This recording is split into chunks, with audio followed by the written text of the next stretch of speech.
Hello friends, જય માતાજી. કેમ છો બધા મજામાં? સ્વાગત છે તમારું મારી રસોઈની ચેનલમાં. ફ્રેન્ડ, ગણપતિને મોદક સિવાય બી એક પ્રસાદ ખૂબ પ્રિય છે, તો આપણે આજે એ પ્રસાદ બનાવીશું. એના માટે પહેલાં ગોળની ચાસણી કરીશું. તો મેં બાઉલ લીધું છે, પાણીવાળું બાઉલ છે ધોયેલું. એમાં મેં અડધો ગ્લાસ જેટલું પાણી એડ કર્યું છે, નાનો અડધો ગ્લાસ. એમાં આપણે ગોળની ચાસણી કરવાની છે. એટલે તમે જે રીતે સ્વીટ ખાતા હોય કે એ રીતે તમારે ગોળ લઈ લેવાનું ચાસણી કરવા માટે પહેલાં, બરાબર? તો એમાં ગોળ એડ કરી લઈશ. અને ચાસણી એટલે ચીકણું પાણી આપણે હાથથી એને એમ ફેરવીને તો ચીપચીપું લાગવું જોઈએ એવું આપણે કરવાનું છે. તો પહેલાં ગોળ લઈ લઈશું. ચલો, એમાં 2 ચમચી જેટલો ગોળ એડ કરીશ. પ્રસાદ જે રીતે બનાવવો હોય એ રીતે તમારે ચાસણી કરી લેવાની. હવે ધીમા તાપે આપણે ચાસણી થવા દઈશું. ત્યાં સુધી આપણે બીજી બધી વસ્તુ લઈ લઈશું. ચેન્જ થવા લાગશે કલર, પણ હજુ આપણે થોડું ઠીક કરવાનું જોઈ લેવાનું તમારે કે ભાઈ તમે હજુ પાણી જેવું લાગે છે. ચાસણીની પણ એનો એક જાડું ઠીક પાણી થવું જોઈએ, ચીપચીપું.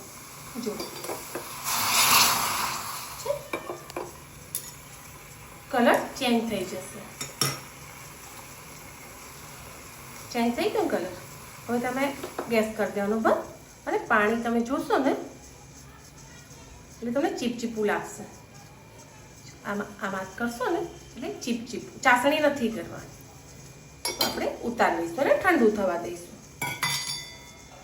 હવે આપણે શેકી લઈશું. આપણે આ તાસણું પૌવાવાળું છે ને, પૌવા સાફ કર્યા છે એટલે.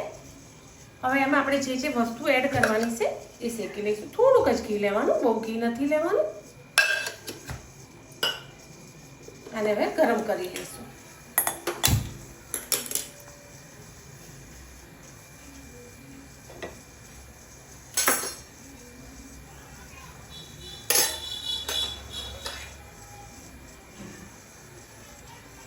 તો પહેલા બદામ એડ કરીશું.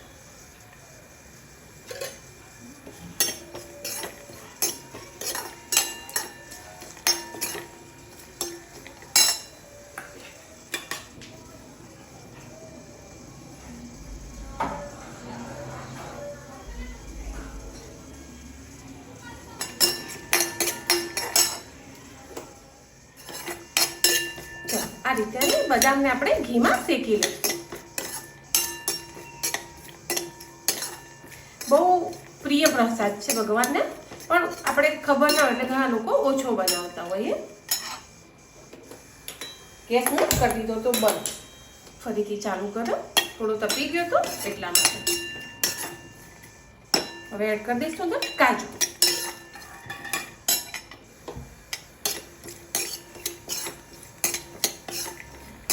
જે ફ્રાય થવામાં થોડી વધારે વાર લેતી હોય શેકાતી, એ રીતે પહેલાથી વસ્તુ એવી એડ કરી દેવાની. આ બધું શેકાય ત્યાં સુધી આપણી ચાસણી બી ગોળની ઠરી જશે મસ્ત.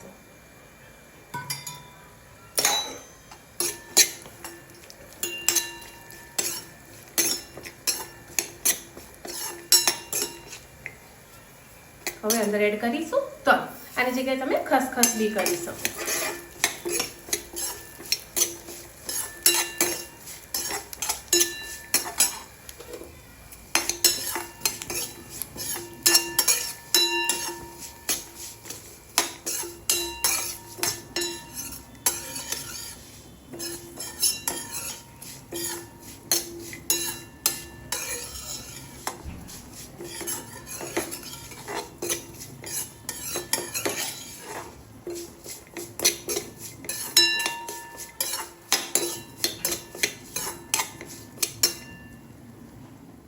હવે એડ કરીશું પૌવા. પેલા નાયલોન પૌવા આવે છે આપણે જેનો ચેવડો ખાઈએ છીએ, બરાબર?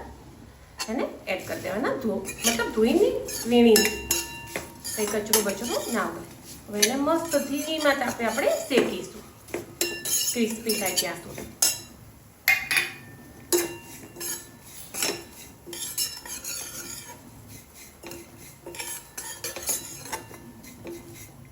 ચલો ગેસ કરી દઈશું બંધ. બધો પ્રસાદ શેકાઈ જશે. હવે આને એક ડીશમાં કાઢી લઈશું ઠંડો થવા. ઠંડો થાય પછી આપણે ચાસણી જે બનાવી રાખી છે ગોળની એમાં ઉમેરીશું. એટલો મસ્ત શેકાઈ ગયો છે ને. પૌવા બી તમે અડશો એટલે ક્રિસ્પી થઈ ગયા હશે, દેખાશે બી નહીં તમને. પૌવાની ક્વોન્ટિટી તમે વધારે લેવી હોય ને તો લઈ શકો છો, સારા લાગશે. ચાલો હવે આપણે એને ડીશમાં નીકાળી લઈશું. પણ નીકાળવા પહેલાં ટોપરું જે આપણે છીણીને રાખ્યું છે લીલું નારિયેળ એ એડ કરી દેવાનું.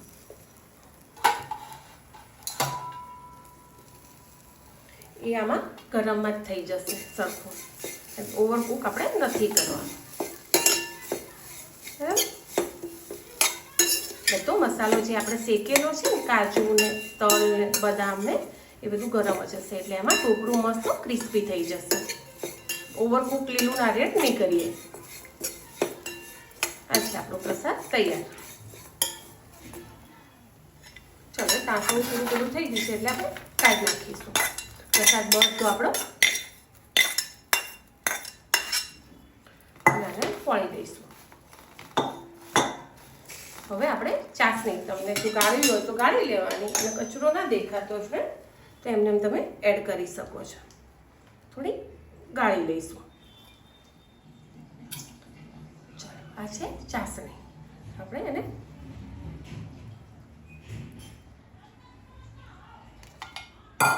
હવે મિક્સ કરી લઈશું. આપણો જે પ્રસાદ બનાવે ને આપણે, આ બી ગણપતિ દાદાને પ્રિય હોય છે. જેમ ચોખા અને ટોપરાનું મોદક હોય છે ને એ જ રીતે. હવે આપણે એને ઠંડો થવા દઈશું. આ છે પંચમેવા પ્રસાદ. ચલો ફ્રેન્ડ, હવે આપણે બનાવી દઈશું દાદા માટે થાળ ધરાવવા. આજે એમની વિદાય છે.